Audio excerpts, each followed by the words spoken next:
There is also a major convention scheduled to take place in Houston beginning this weekend, this Saturday, December 22nd, and that is titled Islam's Future and You. And joining me now live in the studio to talk about this convention is Isa Galloway. He is a blogger and blogger at MuslimsMatters.org, and also he is the strategist behind this upcoming convention. Isa, welcome back to Arab Voices. Assalamu alaikum. It's always good to see you. Wa alaikum assalam. Thanks for coming in to this show to tell us and to talk to the community about this upcoming convention, Islam's Future and You. So tell us more about this convention. We're really excited about it. This is the 7th year that the Muslim American Society of Houston is having a convention, but it's the 2nd year that it's an Islam and You convention. Each year we change the adjective in the middle or the noun in the middle. So it's Islam's Future in You this year, but last year it was Islam's Image in You. And what's so unique about this event, it's pretty groundbreaking for the Muslim community because it's literally a platform that multiple organizations, multiple parts of the community are joining in order to serve the community and bring a lot of perspectives together. So it's not just one organization putting a convention now. We're actually bringing the Texas Dawah Convention back as the first day of our event. Now, this whole convention, who's behind it? What organization? Is it a collaborative event, convention put together by various organizations? Yes. The main sponsor and organizer is the Muslim American Society of Houston. They're the ones that are doing all the paperwork, retaining the space, all of that. But they've opened up the platform, and you have the Texas Dawah Convention, which is a famous convention that's been around for a long time and then stopped. So they're returning this year. You have groups like the Risala Foundation that does a lot of speakers. They bring in imams and academics to do lectures throughout the year. You have a Zaytuna Institute with Sheikh Hamza Yusuf and them, Al-Maghrib. All these different groups are working together, the Islamic Circle of North America, all together working to put on a local event and to bring diverse perspectives from the scholars and all these different movements in our community. So there will be various sessions, different topics to be talked about, discussed? Yes, obviously with the title, The Future and You, it's all forward thinking this year. It's looking at how things are going to impact us, what kind of challenges we have, what kind of opportunities we have. Some of the sessions are pretty interesting. We even have some playful titles, like one session is called Divine GPS, Turn-by-Turn Navigation from the Quran and Sunnah. And it's really like how to apply Islamic guidance today and here and now instead of some antiquated understanding of Islam. It's making things relevant for today here in Houston, Texas.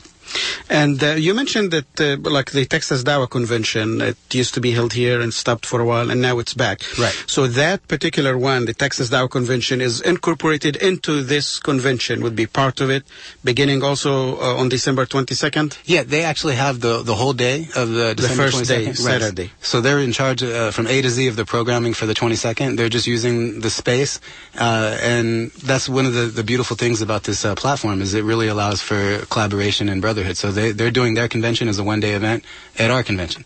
And I was looking on their website also last night, and they have various speakers lined up, like Sheikh Walid Basyouni, Vice President of Al-Maghrib Institute, you mentioned that, and Sheikh Omar Sliman, and so many others. And they have the events lined up on their website also. Right. And it's all focused towards the same theme that you mentioned, right? Absolutely, towards the future.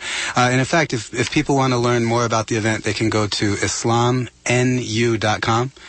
So the word Islam, the letter N, the word U.com, and it has everything there from the children's program to the main program. And we have so many really sought-after speakers, from Dr. Yasser Qadhi to, like you said, Sheikh Walid Basyouni, but we have people that hardly get to Houston. We have Imam Sohaib Webb. We have Yasmin Mugahed, younger sister of Dalia Mugahed from Gallup.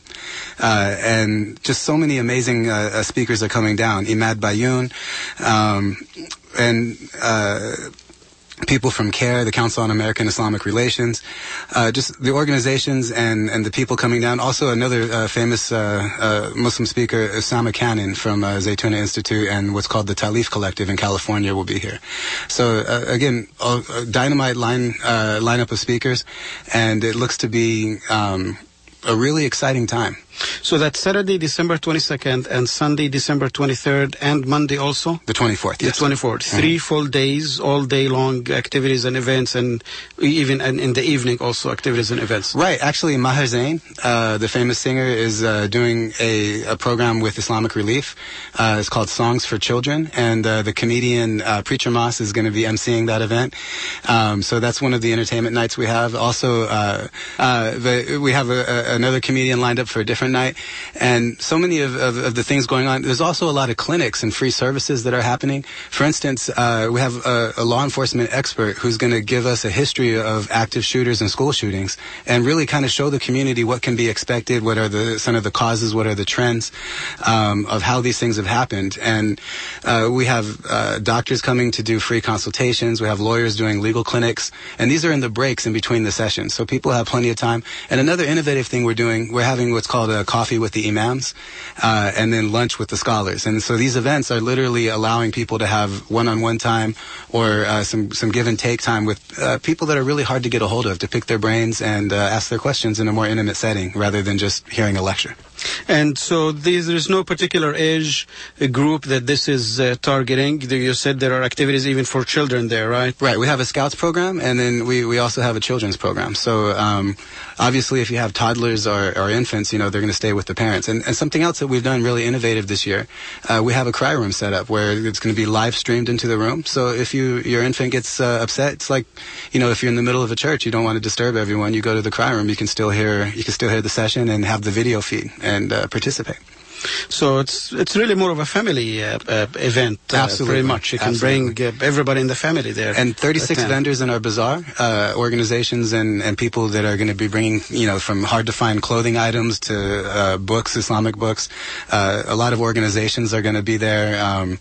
A lot of causes to support. So the bazaar is going to be dynamite. It's 36 different booths have been sold out already, and we still have people coming wanting to set up shop to reach the community. So, and I know I've attended some of them in the past over the years, and usually there are literally hundreds of people attending, even from outside the city and outside the state that I've met people there at previous conventions. Yeah, absolutely. Last year was for the mass convention, the largest year we had. We were well over 2,000 people in attendance, and this year we are on track with our online registration to be surpassing that. So it looks to be a whole lot of fun for everybody.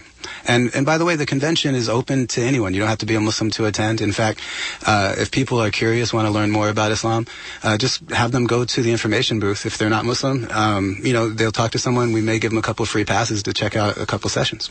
Very well. So where is it taking place exactly? At the Hilton Americas downtown, the one that's connected to the GRB. And we also have a special rate for people who want to stay at the convention so they can make a full use of their time, because the first program every day starts at 10. The last one's closing a little bit after 10. So it's going to be a long day if you're driving back and forth. Yeah. And for pricing, registration is still open. I'm glad you asked, because we're debating right now. We're thinking we have to shut it down tomorrow at midnight. So for online registration. Mm-hmm. I'm hoping we can keep it open longer, but from what everyone's telling me, they're wanting to shut it down at midnight tomorrow. So now until midnight tomorrow is really the window of opportunity to get in, and then you can sign up on site. But when you sign up on site, if we're at capacity, it's too bad at that point. Yeah, and you mentioned earlier about it.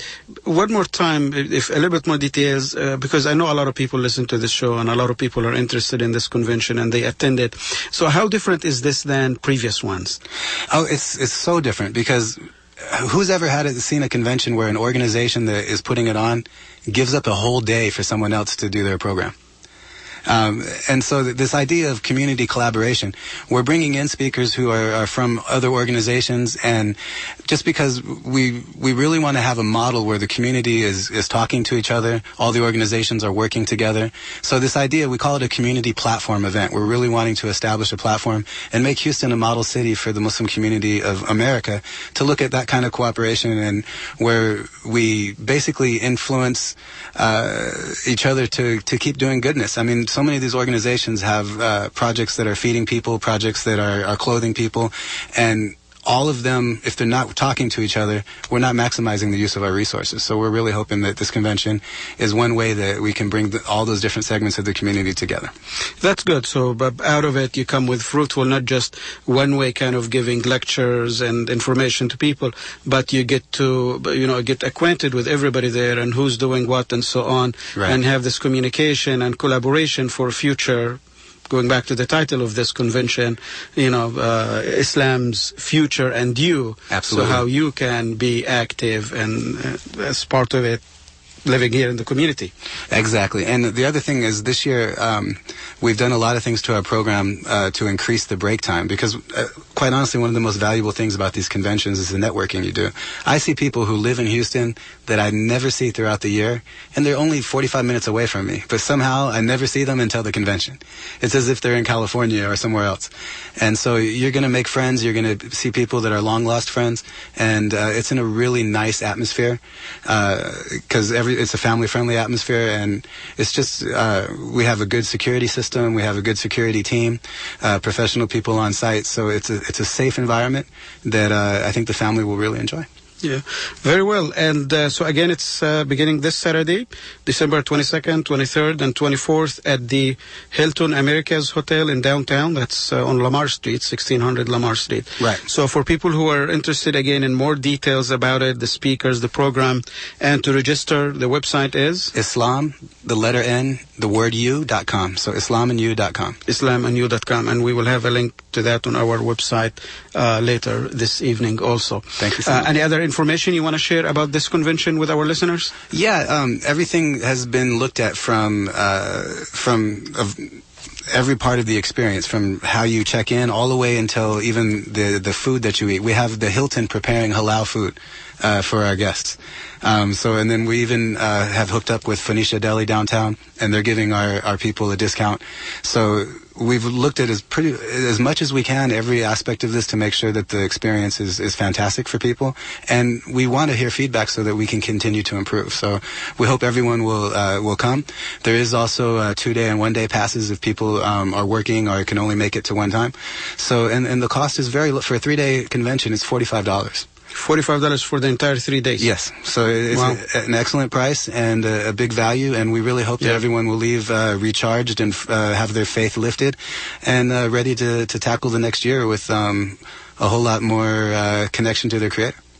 Very well. That's sounds very interesting, really, and I think people should really take advantage of that. A truly major convention that has been held in Houston for so many years, and obviously there is a difference to this one here for that's called Islam's Future and You, and the website again is Islam, the letter NU.com for more information. Isa Galloway, a blogger at MuslimMatters.org and the strategist behind this convention, has been the guest to talk about this convention. So thank you, Isa, so much for your time. Thank you so much, and thank you to all your listeners. Absolutely, we appreciate it.